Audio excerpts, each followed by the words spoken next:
Emily watched the rescue helicopter pass directly over her and keep going. Her partner was dead beside her on a 6-foot ledge in Death Valley. She had a broken ankle, no signal, no way up, and another 100-foot drop below. She had already been trapped there for 4 days. And the only people searching for her had just missed her. By the end of this video, you'll see how a Mylar blanket that costs a few dollars, a handwritten note left in a car, and a trickle of water thinner than your finger kept one woman alive in a place that should have killed her. And the unsettling part, she and her partner had done almost everything right. April 3, 2021. Emily Henkel and her partner, 32-year-old Army veteran Alexander Lofgren, drove into Death Valley National Park for a simple plan. One night in the backcountry, then home. They weren't amateurs. Both were experienced hikers.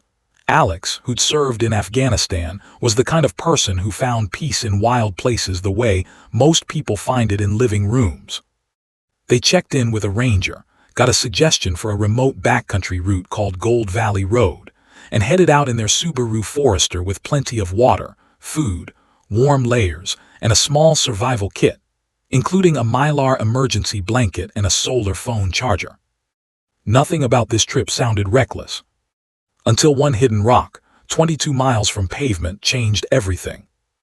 Late that afternoon, the Subaru crawled down the rough dirt track. 2 sharp pops. The car lurched. They stopped, got out, and saw both passenger side tires, front and rear, shredded by a jagged rock buried in the road. 1 spare, 2 destroyed tires. No cell signal, no other vehicles, just open desert in every direction. Most people would panic here. Emily and Alex spread out a map and started planning.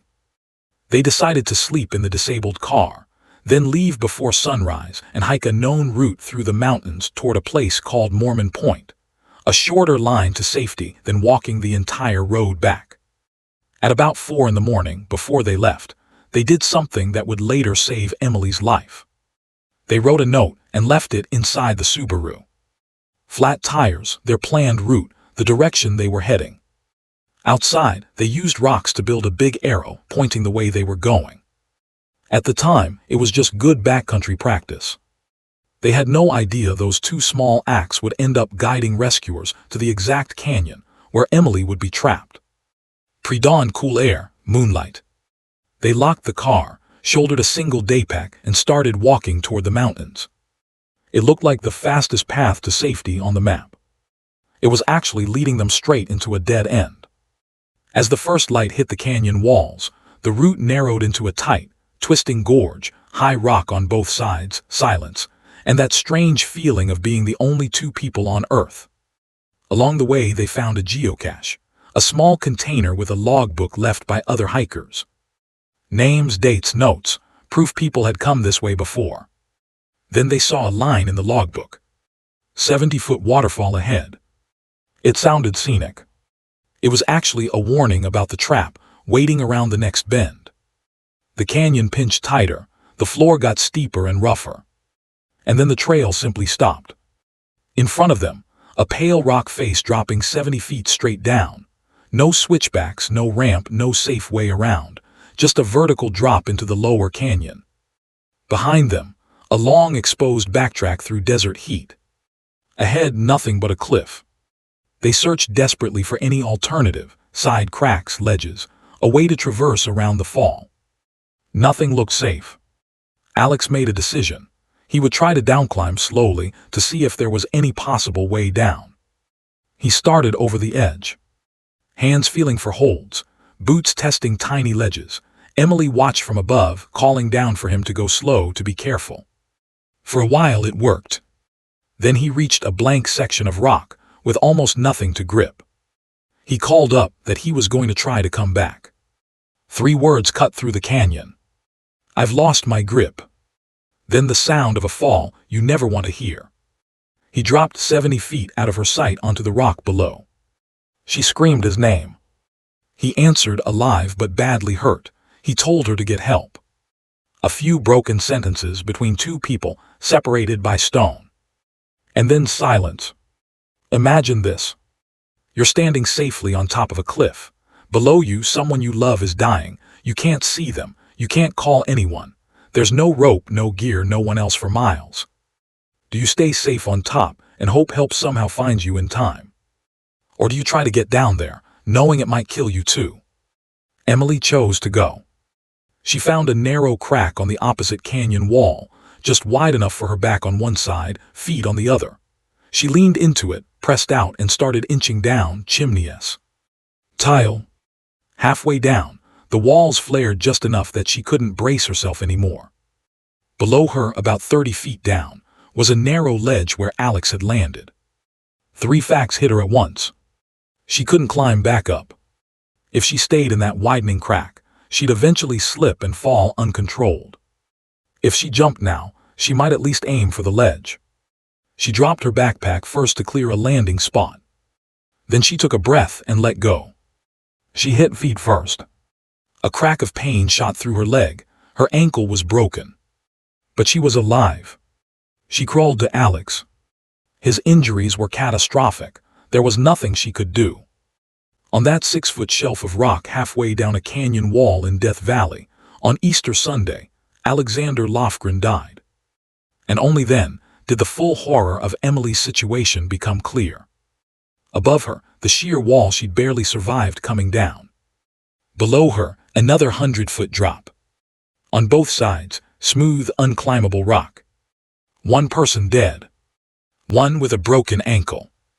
No signal, no rope, no way out. What trapped her, they would also keep her alive. She took stock of what she had. A little water, a few tuna packets, their small survival kit. 1 Mylar emergency blanket. Her phone and a solar charger. No signal, but with the charger the phone could stay alive as a clock and a journal. Time matters in survival. If you lose track of days, hope is usually the next thing to go. Then she noticed something. The waterfall that had blocked their route wasn't completely dry. A thin trickle of water, barely more than a seep, ran down the rock face beside the ledge. Not a stream, barely a drip. In Death Valley, that drip was everything. She held bottles under it, catching drops, built a tiny stone dam to slow the flow and pool a little water, used wet cloth to cool her skin when the heat became unbearable. Without that trickle, the story ends here. The Mylar blanket became her second lifeline. At night, desert temperatures plunged. She wrapped it around herself for warmth. By day, the same sheet turned into a fragile sunshade, rigged with rocks and anything she could wedge into cracks above her. The wind ripped at it, tearing the flimsy material and pulling it loose. She patched it with tape and scraps from the first aid kit. She understood clearly. Without some kind of shade, the midday sun on that bare rock would cook her alive. The one cheap item most people toss in a glove box or the bottom of a backpack had just become the difference between life and death. Every day around noon, the sun passed directly overhead and turned the canyon into an oven. So she built herself a routine. Morning and late afternoon, collect water, adjust the shade, deal with small tasks. Midday, lie in the thinnest strip of shadow, stay absolutely still and just endure. Her broken ankle throbbed constantly. She never took her shoe off, an instinct that later probably saved her foot, because the tight shoe helped control swelling that could have cut off circulation. Alex's body lay beside her on the rock. She couldn't move him. She couldn't really look away. Grief was there, heavy and constant, but if she gave in and mentally checked out, she knew she would die there too. So she used her phone. On the screen, she typed one line again and again. I will be rescued. I will get out of here. Not because she believed it every time, but because writing it gave her something to hold on to when everything else had been taken away. Surviving the heat was only half the problem. The other half was not losing her mind on that ledge. Meanwhile, far away from that canyon wall, people were starting to worry. Friends and family hadn't heard from Emily and Alex. They called authorities. The National Park Service began piecing things together. A couple, a Subaru, experienced hikers, no check-ins, no return. A crucial clue surfaced. Before they left, Alex had signed a backcountry log mentioning Gold Valley. On April 7th, 4 days after the fall, search teams finally found the Subaru on Gold Valley Road. Inside, the note about flat tires and their planned route. Outside, the rock arrow pointing toward Mormon Point. Those two simple things, scribbled at 4 in the morning by headlamp, gave rescuers exactly what they needed. A starting point, a direction, a likely destination. But between the car and Mormon Point lay a maze of branching canyons, any one of which could have swallowed a person forever. Finding a 6-foot ledge in all that terrain was like hunting for a coin in a collapsed building. The next day, April 8th, Emily heard a sound that didn't belong in her canyon. Helicopter blades. She grabbed the Mylar blanket. She knew its reflective surface could act like a signal mirror. She waved it overhead, angling it desperately to catch the sun. The helicopter roared past high above her. It didn't slow down. Didn't turn. Gone. Having rescue right above you and watching it fly away is one of the cruelest moments in any survival story. But then the sound came back. The helicopter returned, lower this time. Someone on board had seen a tiny, unnatural flash of silver against the brown and gray rock, the Mylar blanket catching the sun. They circled, they'd found her. But the canyon was too narrow and twisted for a safe hoist. A single bad gust could slam a rescuer into the wall or put the rotors dangerously close to rock. They marked her position and flew away. She watched the helicopter shrink to a dot and disappear behind the ridgeline. Alone again. But something fundamental had changed. She wasn't just hoping someone might be out there. Now she knew they'd seen her. They knew where she was. They would come back. That night, as darkness filled the canyon, a small drone appeared above her, a tiny light hovering in the black. Not a rescue, not yet. But a message. We see you, we know where you are, hold on. One more night on the ledge. One more night beside Alex. One more night of cold, silence, and that thin sheet of Mylar between her and the sky. Morning, April 9th, 2021. The thump of rotors again, louder, lower, more deliberate. This time it was a Navy search and rescue helicopter, brought in specifically for this kind of technical extraction. For the crew, it was a nightmare scenario. Narrow canyon, rock walls on both sides, unpredictable winds, rotor wash that could smash a hanging rescuer into stone like a pendulum. They tried an approach, backed off, adjusted, came in again. From the ledge, Emily watched two rescuers lowered on cables, swinging in the turbulence, their boots coming within feet of the wall. 20 minutes of attempts. 20 minutes of watching strangers risk their lives to reach the tiny shelf where she'd been clinging to life for 5 days. Finally, they made it. Quick assessment, stabilize the ankle, strap her into a litter. Then the hoist. She lifted off the rock, away from the ledge, away from the trickle of water that had kept her alive, away from Alex. She closed her eyes. When she opened them, she could see Death Valley spread out below, a pale, endless maze of ridges and canyons fading into the horizon. From up there, it was obvious how easily she could have vanished in that landscape, permanently. Minutes later, she was on her way to a hospital. Surgeons operated on her ankle. Alex's body was recovered from the canyon afterward. Her physical rescue took less than an hour.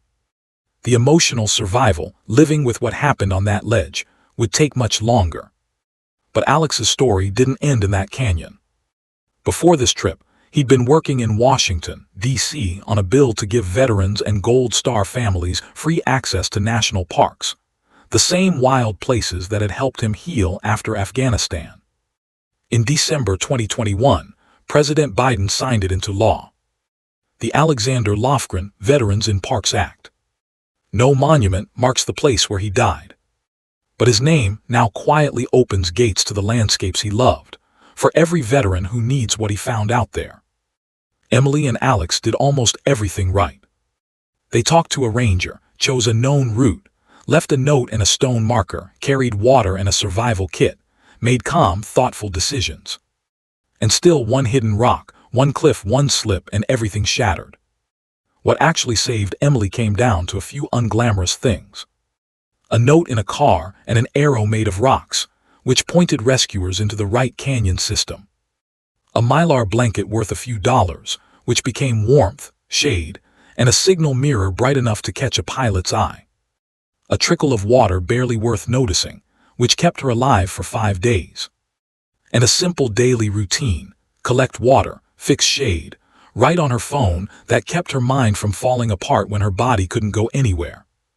If this story makes you stash a cheap emergency blanket in your glove box, leave a clear note about where you're going, or pack 1 extra bottle of water before your next trip into wild places, it's already done something important. If you want more true survival stories where tiny decisions decide everything, subscribe. And if this story stayed with you, leave a like.